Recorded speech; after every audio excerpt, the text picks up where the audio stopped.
Yeah, what is good, everybody? What's good? It's your boy, Bane Rich Omega, Gun Hill Bane here. Um, is everyone now sick and tired of CM Punk? I mean, we got a lot of CM Punk since Saturday, right?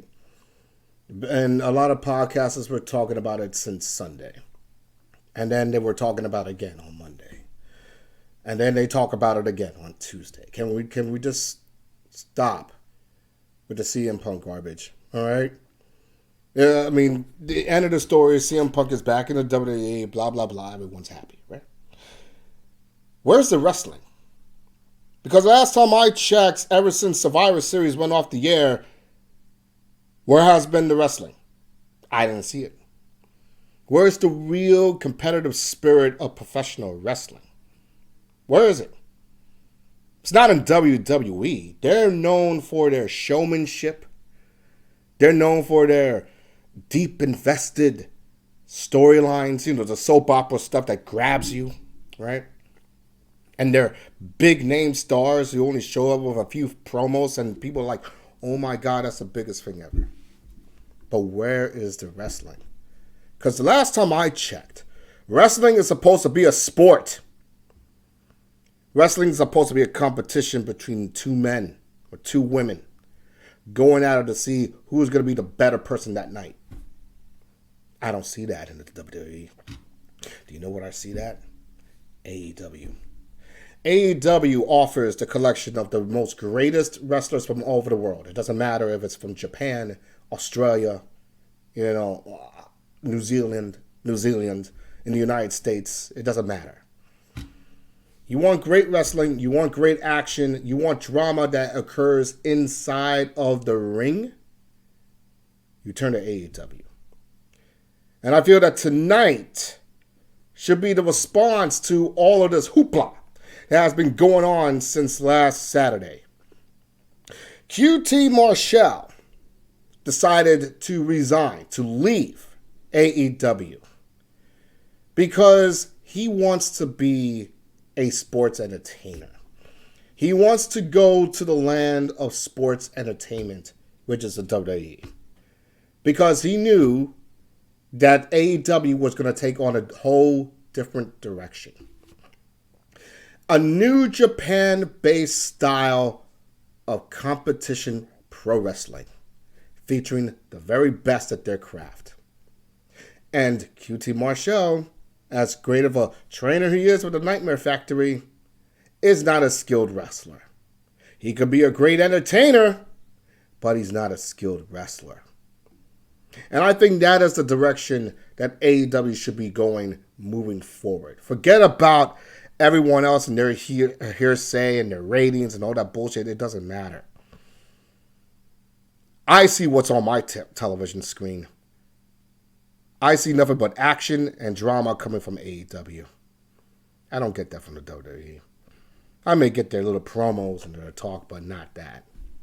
So now, tonight, as I said before, the response to the whole CM Punk situation is you bring out the best wrestling card on the planet. And we're going to run this down for you. For one thing, Jon Moxley versus Jay Lethal. Now, Jon Moxley, Jay Lethal, I know they fought with each other before. This is going to be a great match. You got Jay Lethal as a skilled technician. You have Jon Moxley, who is a brawler. He can go with the technical route of sorts, especially with the bulldog choke that he gives upon Jay Lethal. I bet you a lot of people in the comments are wondering, is he going to bleed tonight? I don't know. Nor do I care. As long as I see a good competitive match. Honestly, I will want Jay Lethal to get the win and to reestablish himself as the type of wrestler that he is. He's been taking some real L's lately. And by L's, I mean him joining with Jeff Jarrett, Karen, and all those guys. No, he needs a significant win just to prove to the world exactly how big of a professional wrestler he is. Moxley can lose this match and still go out strong. He doesn't really need to win this match. So I'm going to give the edge to Jay Lethal I feel that Jay Lethal is going to surprise a lot of people tonight and actually beat Jon Moxley. I don't think it's going to be a one-sided affair. I don't think so. I think, honestly, Jay Lethal is going to win completely. Now, Mark Briscoe versus Rush. Now, this is a tough one to swallow here because Mark Briscoe lost to Jon Moxley last week, and I really want him to get the win here. But Rush is just too strong, too powerful, and you know what? He's a tough rage. I'm really hoping that Mark Briscoe can somehow get the win and be able to, move on into this tournament. But if I have to go by strength and violence alone, I have to give the edge to Rush because I think Rush has more of the advantage over Mark Briscoe in terms of what he does in the ring. I could be wrong here, but I feel that Rush is going to get the win tonight, although my sentimental favorite is Mark Briscoe. The match that everyone is going to see, and I honestly hope and believe that that's going to be the main event of the evening, Jay White versus Swerve Strickland. Now, I love me some Swerve. I love Swerve. I love Prince Nana. As you can see, if you're on my channel and you scroll down to that video of me dancing to Swerve's song at Wembley Stadium, and it had 22,000 views. None of my takes on professional wrestling even reach 100 views, but me dancing for like 3 minutes,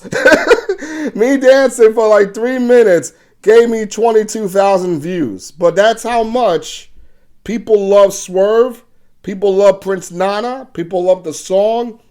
This guy is a bona fide star in AEW. I want him to win all the way and become a champion. I will say the same thing for Jay White. Jay White needs these wins to happen. I mean, ever since he lost to MJF, a lot of people are speculating, he's getting buried. This will never happen to him in the WWE. They would have treated him like a star. There is no way he would have lost to MJF with the type of booking that is. I don't care. All right? Jay White is as good as a star that he can take a loss like that and still become the top guy in AEW. So, a lot of people want Jay White to win. Me, personally, I think it's going to end in a tie. I think that these two are too good and highly skilled to each suffer a loss right now to derail him back. Jay White cannot suffer a loss. He needs to get back up into the game. Same for Swerve Strickland. He needs to continue the momentum of him beating Hangman Page in the most gruesome, most violent, Texas death match we've seen in wrestling history thus far. So his stock needs to continue all the way up. I think that those two are going to have a fantastic match. I believe this is the first time they're actually facing each other, so this is huge. But I honestly think it's going to go down to a draw. I don't think anyone is going to one-up the other. Not as yet. We also got Christian Cage, the Patriarch, going to call out Edge. This will be the only notable storyline in tonight's program, unless they do something with MJF. But we'll see when that unfolds later on tonight. But as scheduled, Christian Cage is going to call out Edge, and if I remember correctly, those two are going to have a meeting of the minds soon. They're going to have a match for the TNT Championship, and I could be wrong here, but I think it takes place December the 9th in Montreal, Canada. Somewhere in Canada. And it's funny, Edge's last match in the WWE was in Canada, and those Canadians thought that this would be the last they see of Edge. Nope! Not only this won't be the last that you see Edge, but he's going to fight against his best friend, Christian, in Canada. I hope the Canadians are up in full effect for that one. But it's going to be very interesting to see how they move forward. And then lastly, Bryan Danielson will be doing commentary. Now, Bryan Danielson, I know he has a scheduled match coming up on Collision. I forgot who he's facing. And he's really ready to be part of this tournament. I just pray to God Almighty that he goes through this tournament well without any further injury. I wish him nothing but the best because we need him for the Tokyo Dome. We need him against Okada at Wrestle Kingdom. It has to happen. And the only way that will ever happen is for Bryan Danielson to come off of this unscathed and healthy. He already suffered a broken arm earlier in the middle of this year. He had a broken audible eye socket later this year. We need to make sure this guy is durable enough so he can make it to Tokyo and give us the best performance of his entire life against truly the very best professional wrestler in New Japan in terms of Kazuchika Okada. To which I will be hosting a live stream of that. And in the coming weeks, I will be watching Wrestle Kingdom 18. And I hope that all of you will take part in that because it's going to be absolutely awesome. And that's about it for all of this. I want to know your comments, folks, about tonight's card, what you think about it. How do you feel about the direction that AEW is going to be taking a more New Japan style approach to how they present their wrestling shows moving forward? And what do you think is going to be AEW's response to everything involving CM Punk and the WWE? Because you know there is going to be a response of some shape, way, or form happening tonight. So we'll see what happens. But let me know in the comments. If you're new to this channel, like, subscribe, all right?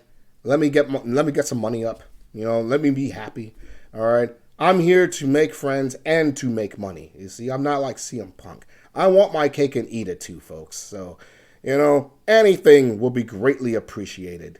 And once again, this is Gun Hill Bane, Bainbridge Omega, signing off. And we'll see you later tonight. Peace.